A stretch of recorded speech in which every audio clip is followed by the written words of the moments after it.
Hello, light workers. Welcome to Friday. It's the weekend again. Today I'm going to talk about rivers and where you are in your river. I'll see you in the next bit.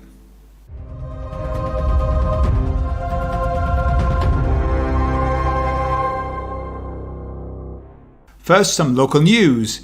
Here in Spain, like in many other countries, all of the people who own restaurants and bars are getting together and they are starting to talk about opening, regardless of the rule.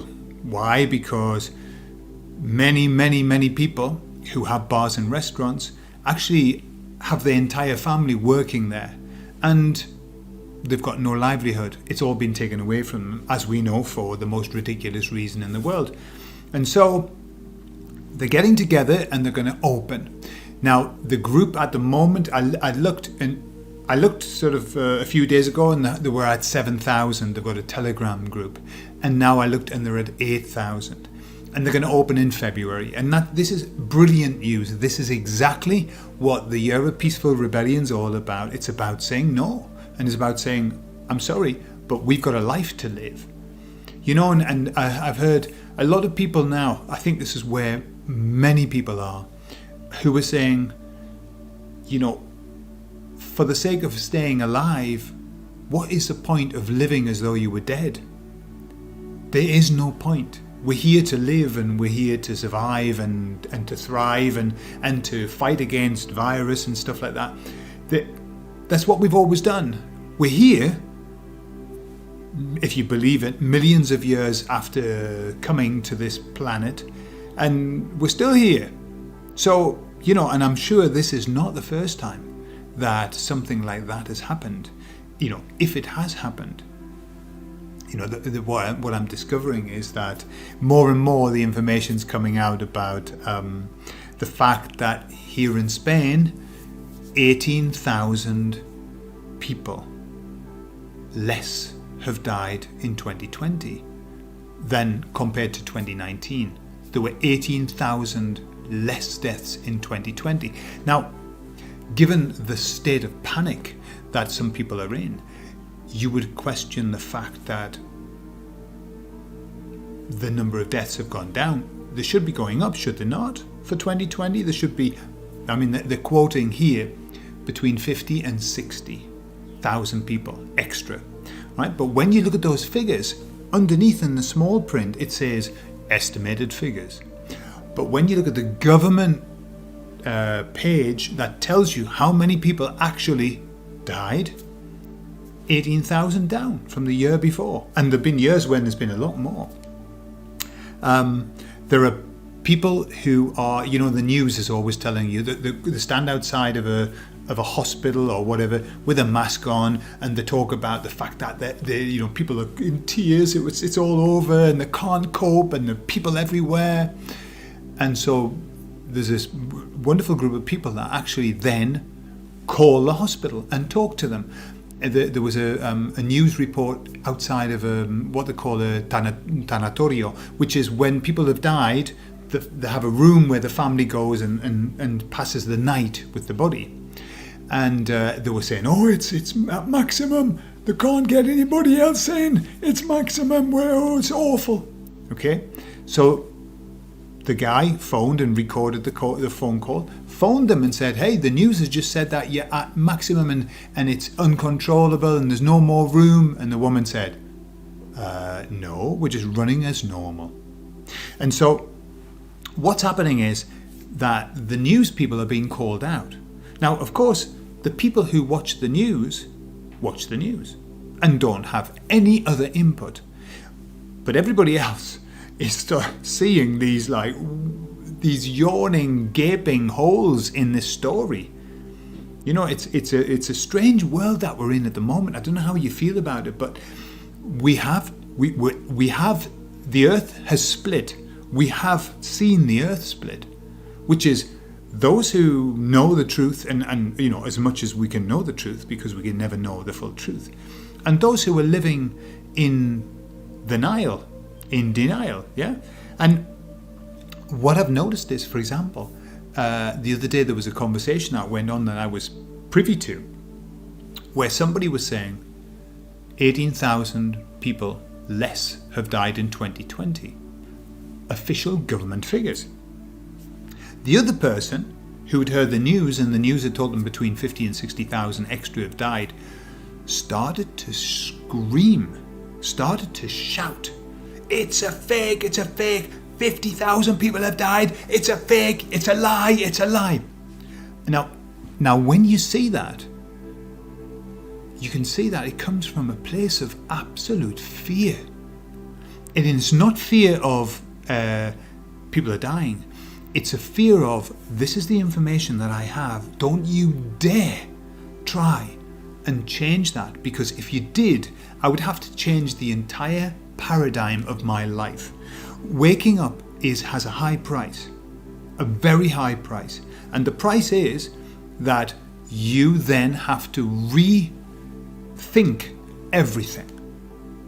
When you find out that they've been lying to you in this area, then you have to say, if they lie to me here, where else are they lying to me? And that is a big job. And I understand why people don't want to wake up.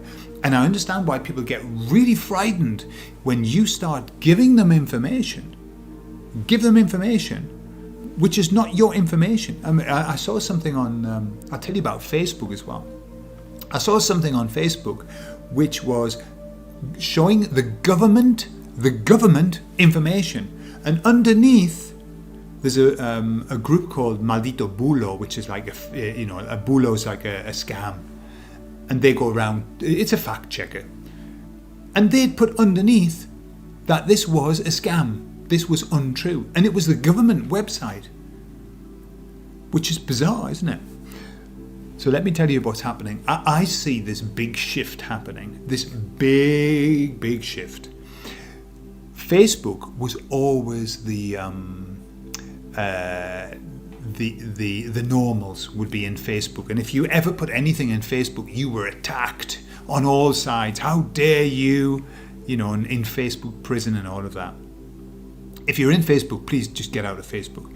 And anyway, so what I've seen here in Spain is that now people are putting information like anti the narrative, the paradigm. And if anybody attacks them, they are then attacked by hundreds of people saying, you're a troll, you don't know what you're talking about. I mean, this is people in favour, knowing that this is a plandemic. And suddenly the whole table's turned. And what I've noticed is that you know that in Facebook and in Twitter and all of that, people are paid to promote the narrative. They're paid. That's their job. And they're paid to attack anybody who denies the narrative. And that's their job. They work 9 to 5. From home probably, with a mask on. And they attack anybody, but they're paid to do it. And so lots of times, and there's also like groups of people who are paid to, if the government says we're going to lock down, to go on and say, yeah, it's really good, we all should be locked down because we don't behave properly, we are. And they're just paid to do it. And so a lot of the pro stuff that you see, the pro vaccine, the pro everything, these are paid people.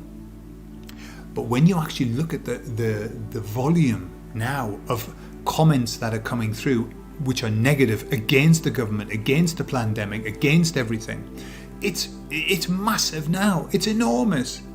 People are really, truly now waking up. Now, that's not to say that there are still people who are asleep. The people who are asleep don't go on Facebook and make comments like that. The people who are asleep are asleep. They only watch the TV.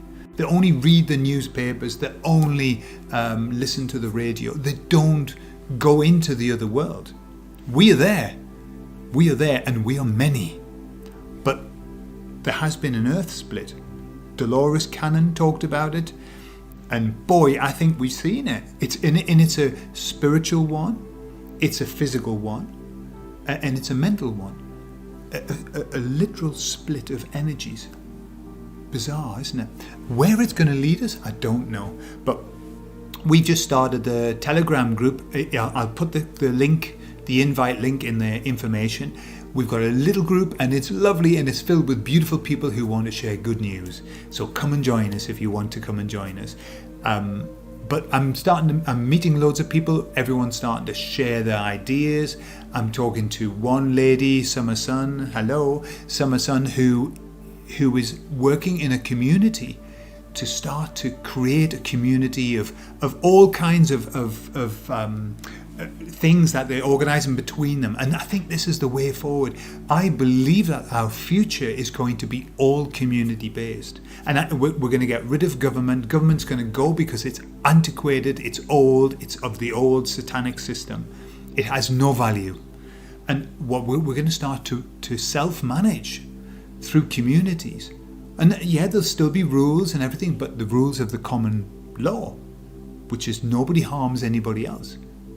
And I'm really excited about that. And already I'm seeing that Michael Tellinger talks about a one small town principle. And that's exactly the same, which is people getting together and using their resources to make a community. Beautiful. Absolutely beautiful. So I promised you that we talk about rivers. So in a meditation, I was thinking and communicating about the fact that I look at my life compared to where I was like 15 years ago and beyond that. And I look at my life and I truly feel blessed. I feel absolutely blessed. And my question was, why is it that I see a blessing in my life and I see my life running on rails and it's beautiful? And why is it that some other people don't seem to be blessed? Some people don't. And are we all blessed or are we not? Or is there preferences or whatever? And I was told everybody is blessed. We are all blessed. Everybody has blessings bestowed upon them. But what they said was, not everybody can receive them. The blessings are being given out. They're there. You know, it's like Tesla saying all around us is energy. We just need to be able to receive it. Well, it's the same. All around us are the blessings. We just need to be able to receive it. We need to be receptive to them. And they give me this beautiful metaphor of a river. And they said this: there are 3 kinds of people. 3 kinds, and maybe 4. There are those that are standing on the side of the river, just watching it all go by, doing nothing with their life, stagnant, just stuck, and watching everything go by, watching the world go by, but doing nothing. Those people are not able to receive the blessing. And you know, whatever you want to call it, the Spirit, the grace of God, the blessing bestowed upon us, it doesn't really matter. But they're not even in the game. They're standing out of the game, just watching. And they're not able to get. Remember that life's a game and we are supposed to be playing it full on. Not standing as observers, impartial observers. No, we've got to get in, stuck in. So that's one group of people, the ones who are not even involved, distanced from life. And then there's another group of people who are in the middle of the river, but who are walking upstream, pushing upstream, fighting upstream. They're the people who are not following their purpose. They are going against the tide. They're trying to walk upstream. It's difficult. Their life is really hard. It's full of challenges. They never get a break. They are absolutely worn out by life. And quite often they just give up on life because it has no value for them. It's too hard. And then you've got the other people who are in the middle of the river and heading downstream with purpose. They're the people who are following with purpose, following their purpose. They are following their dream. They are fulfilling the whole purpose of them being here. They're doing the work. They're involved in it and they're doing it, but they're moving in the right direction. They're the people who receive the blessing. And it isn't that it's not there for everybody. They're in tune. They are vibrating at the right resonance to receive the blessings. Okay, I believe that the universe is very just. It's absolutely just. And it gives to those who give. And what I mean by that is giving of themselves in service to others, and giving of themselves in the way that they have decided to come to this earth. Being true, being in their bliss, in flow. Literally, we say he's in flow, she's in flow, in the middle of the river, heading in the right direction. Now, when I look back on my earlier life, boy, I was so tired. Everything I did seemed to be difficult. It was hard, and that was because I was in the middle of the river. I've always been involved. I've never been a bystander. But I was heading in a completely wrong direction. I was fighting upstream, trying to get upstream. That's not the way that I was supposed to be. I wasn't following my bliss. I wasn't going with the flow. And then, fortunately, thank goodness, about 17 years ago, I met my new wife. I had a complete life change, and I turned the direction. I turned to face the direction of the purpose of my life. And I found the purpose, but I'd known it. I'd always known my purpose. You know your purpose. You know exactly what your purpose is. Because your purpose is anything that you do when you get really excited about it, when time moves, distorts, either time moves really quickly or it stays still. That's when you are in your flow. And all you need to do is think about the times where you've been really excited about what you do and ask yourself, what do I get from that? What is it about that experience that really makes me excited? And very often, like more often than you might imagine, the answer is because I'm able to create something, or I'm able to help somebody. And I believe that the two things are completely linked, because we are creators. We are here to create, and we are here to help, and we can help through our creations.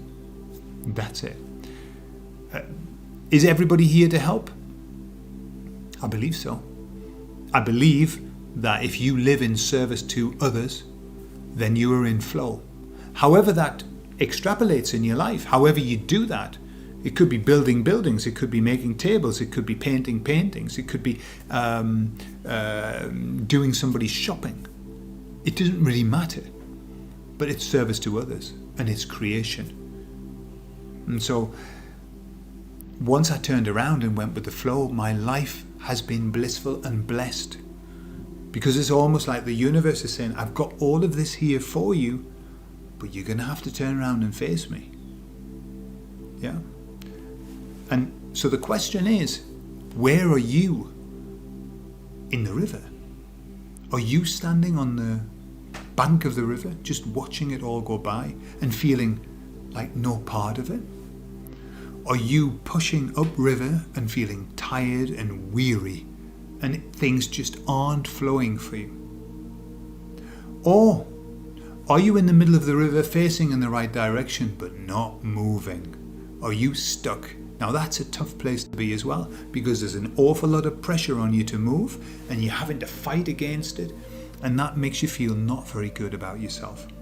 It's tiring standing still, even if you're in the right direction. It's like it's almost like it taunts you, doesn't it? This is what you have to do, and you go, no, maybe fear often makes us stand still, and we don't want to move forward because we're frightened of failure, and more often than not frightened of success. What if it actually works? What if it works and I find out I'm not up to it? What if it works and I find out that I can't cope with it. Remember, when you follow your purpose, you will always cope with your purpose. The universe will never give you anything more than what you can handle. I promise you that. That was my fear. What if they give me too much? What if they give me more than I can handle? Doesn't happen. Doesn't happen. They just give you the stuff that actually makes you vibrate with happiness. That's what they give you. That's what the universe gives you. Exactly what you need. Nobody knows what you need more than the universe, the spirit, God. Nobody knows better than that. So, or are you now in flow? Are you whizzing down the river and living in your bliss, in your flow, and achieving so much? Because that's a place to be. So I promise you that when you are going down your river, when you are in flow, when you are following your bliss, following your purpose, you will achieve more in a year than you've achieved in your entire life. I look at what I do now compared to what I used to do, and I can do more in 3 months than I would have done in 3 years before. How is that? Am I special? No. I'm just doing things that I love. And so you're not pushing up river anymore. It's not hard. It's not boring. I've never worked since I started working in my bliss. I haven't worked since. I just spend time doing my hobbies. That's all I do. And some of my hobbies bring in money. But I'm just doing my hobbies. I get up every morning excited about what I'm going to do because it's my hobby. It's incredible. That's where you need to be. That's where you need to be. Okay? So, choose where you're going to be in the river, but there's really only one place. If you want to be blessed, get in the middle and head down river, following your bliss. Okay, have a lovely weekend. I'll see you on Monday. Bye-bye.